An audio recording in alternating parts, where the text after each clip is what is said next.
দেশে হাম প্রাদুর্ভাবের মধ্যেই হাসপাতালগুলোতে বাড়ছে ডেঙ্গু রোগীর সংখ্যা। শুক্রবার বিকেলে ডেঙ্গু মশক নিধনের লক্ষ্যে বনানীতে পরিষ্কার পরিচ্ছন্নতা অভিযানের উদ্বোধনে ডিএনসিসি প্রশাসক শফিকুল ইসলাম খান বলেন, ডেঙ্গুর লার্ভা ধ্বংসে নতুন ওষুধ আনার উদ্যোগ নেওয়া হচ্ছে। দীর্ঘদিন একই ওষুধ ব্যবহারের ফলে এর কার্যকারিতা কমে এসেছে। হাসান মাহমুদের রিপোর্ট।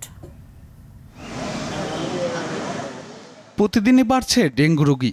ডেঙ্গু আক্রান্ত ইতিমধ্যেই ৬,০০০ ছাড়িয়েছে, যাদের অর্ধেকই সংক্রমিত হয়েছে গত জুন মাসে। মৃত্যুর সংখ্যাও আগের কয়েক মাসের তুলনায় বেড়েছে প্রায় ৩ গুণ। বর্ষাকালে ডেঙ্গুর প্রকোপ ভয়াবহ রূপ নিলেও বছরের অন্যান্য সময়ে রোগটি পুরোপুরি নির্মূল হচ্ছে না। প্রতিদিনের আবর্জনা, প্লাস্টিকের বোতল, পলিথিন ব্যাগ, পরিত্যক্ত গাড়ি, ওয়ান টাইম কাপ, বহুতল ভবনের ছাদ ও কার্নিশে জমে থাকা পানি এডিস মশার প্রধান প্রজনন ক্ষেত্র। শুক্রবার বিকেলে বনানীতে ডেঙ্গু মশক নিধনের লক্ষ্যে পরিষ্কার পরিচ্ছন্নতা অভিযান করে বিভিন্ন বেসরকারি সংস্থা ও স্বেচ্ছাসেবী প্রতিষ্ঠান।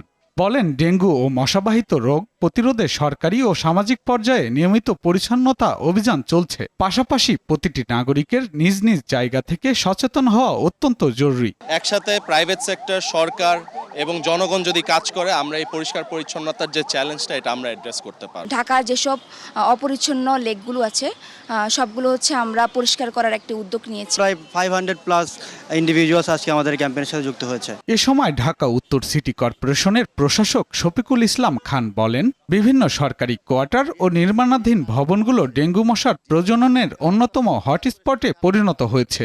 এসব স্থানে নিয়মিত পরিচ্ছন্নতা ও নজরদারি বাড়ানোর উপর গুরুত্ব দেন তিনি। ওষুধ যে আমরা ব্যবহার করছি ম্যালাথিয়ন সহ লার্ভাসাইডের ওষুধ, আমরা এর পাশাপাশি অন্য একটা ওষুধকে আমরা আনার জন্য চেষ্টা চালাচ্ছি। সেটাকে নিয়ে ল্যাব পরীক্ষার মাধ্যমে সেটা আমাদের একটা বোর্ড থাকে, মিটিং হয়, সিদ্ধান্তের পরে সেটাকে আমরা করব।